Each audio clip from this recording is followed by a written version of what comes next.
أعوذ بالله من الشيطان الرجيم. بسم الله الرحمن الرحيم.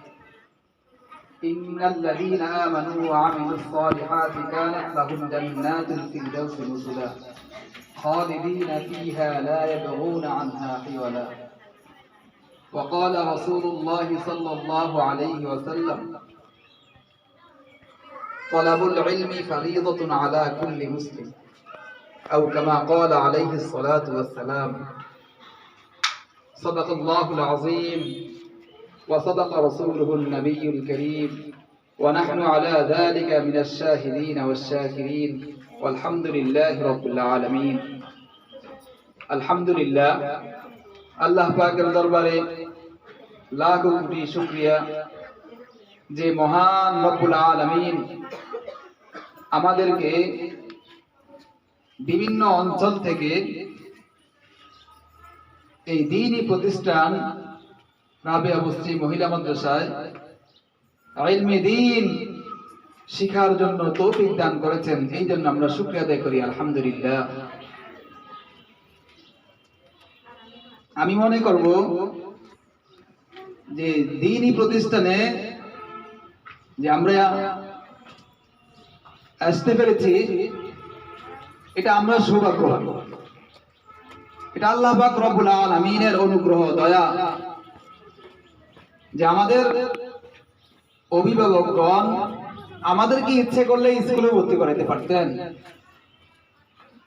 বা আমাদেরকে অন্য অন্য জায়গাতে ভর্তি করাতে পারতেন।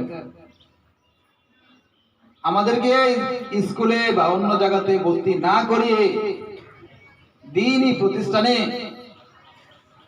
ইলমে দ্বীন, কোরআন হাদিস শিখার আল্লাহ রাব্বুল আলামিন আমাদেরকে ব্যবস্থা করে দিয়েছেন।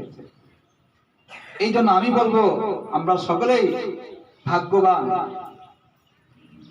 কারণ কোরআন দুনিয়াতে হচ্ছে সবচেয়ে উত্তম শিক্ষা, হচ্ছে কোরআনের শিক্ষা।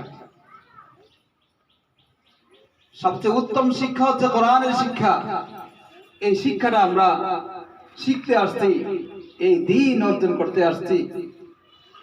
আল্লাহ রাব্বুল আলামিন আমাদেরকে এই দ্বীনি প্রতিষ্ঠানে আসার তৌফিক দিয়েছেন। অন্যথায় আমরা যদি অন্যত্র থাকতাম, তাহলে আমরা ওইখানে সহি শুদ্ধভাবে কোরআন শিক্ষা থেকে বঞ্চিত হতাম। আমরা ওইখানে বিভিন্ন রকমের বাংলা বই, বিভিন্ন রকমের প্রাণীর নাম ইংলিশে এগুলো শিখতাম, বিভিন্ন প্রাণী ছবি অঙ্কন করা শিখতাম। আমরা ওইগুলো যেন না শিখতে পারি, ওই শিক্ষা যেন অর্জন করতে না পারি, আল্লাহ রাব্বুল আলামিন আমাদেরকে ওই সাইড থেকে ফারেক করে দ্বীনি লাইনে আসার তৌফিক দান করছেন। তো এই জন্য আমরা যেহেতু আসতে পেরেছি, তা আমাদেরও একটা তামান্না থাকবে, আকাঙ্ক্ষা থাকবে যে আমরা যেই দিন শিখতে আসছি, এই দিনের ধারক বাহক যেন অন্যরাও পায়। আমরা যেই বাড়িতে যাব, বিভিন্ন জায়গাতে বেড়াইতে যাব, তো আমরা বলবো, আমরা প্রচার করব যে আমাদের অমুক জায়গাতে অমুকখানে একটা প্রতিষ্ঠান আছে, যেখানে আমরা সহি শুদ্ধ কোরআন শিখতে পারি, হাদিস শিখতে পারি, দ্বীনের অনেক কিছু শিখতে পারি, মাসলা মাসাইল শিখতে পারি। এই দাওয়াতগুলো আমরা বুঝিয়ে দেব, অন্যদেরকে এরকম দাওয়াত দিব, তাশকিল করব, যেন কোরআন শিখতে পারে। আমার মাধ্যমে যদি অন্য কেউ যদি কোরআন শিখতে পারে, যদি সেই শিক্ষা গ্রহণ করে, সে যদি সেখান থেকে তেলাওয়াত শিখে তেলাওয়াত করে, তাহলে তার সব আমার নামার মধ্যে আসবে। এই জন্য আমরা আসলে এখন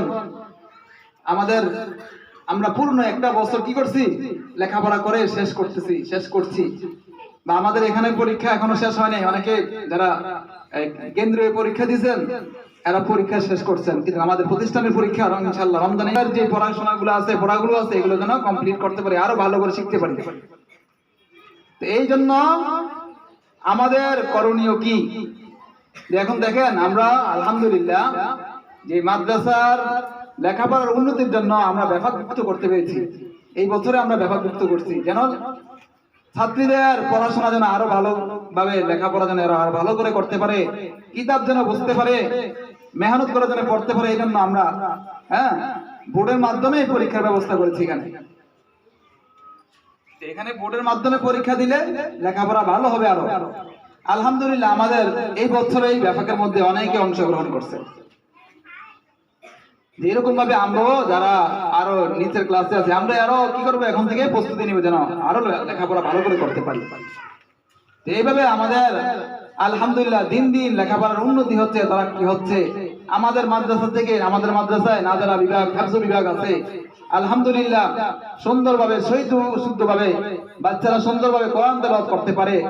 হ্যাঁ, এবং কোরআনের হাফেজা হওয়ারও আলহামদুলিল্লাহ অনেকের কেউ 22 পারা, 18 পারা, 12 পারা এরকম হচ্ছে অনেক আলহামদুলিল্লাহ, আগের চেয়ে অনেক ছাত্রী বাড়তেছে।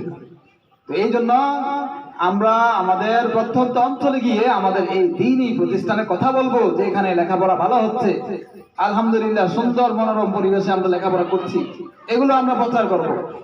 হ্যাঁ, সময় কম, আমি এখানে দীর্ঘ আলোচনা করব না। ইনশাল্লাহ এখানে আরো ওলামায়ে কেরাম আছেন, হ্যাঁ, আমাদেরকে মূল্যবান নসিহত পেশ করবেন।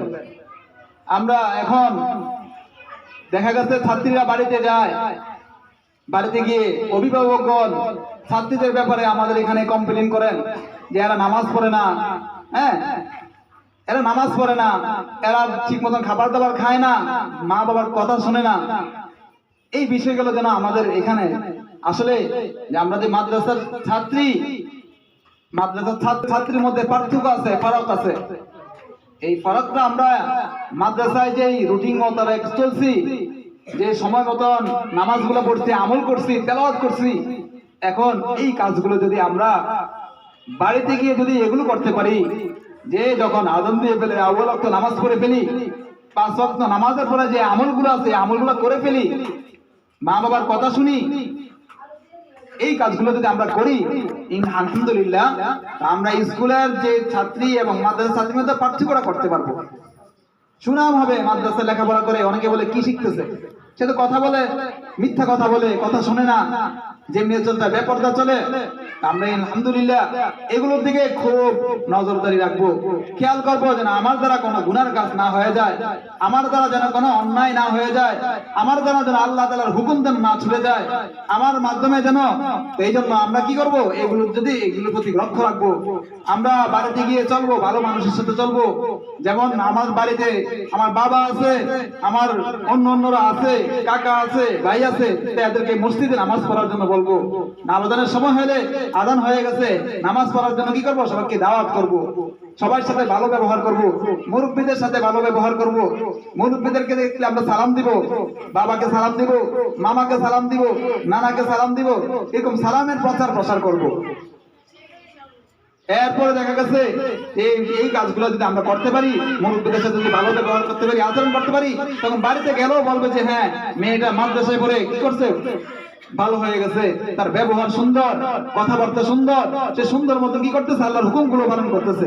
এর দ্বারা বরকত আসবে, ঘরের মধ্যে বরকত আসবে, হ্যাঁ, দেশের মধ্যে বরকত আসবে। ইনশাআল্লাহ আমরা করবো তো ইনশাআল্লাহ। এরকম বাড়ি থেকে যেন কোনো কমপ্লেইন না আসে, সুন্দর মতন আমরা চলবো ইনশাআল্লাহ। হ্যাঁ, এই বলে আমি আমার এই সংক্ষিপ্ত বক্তব্য এখানেই শেষ করছি।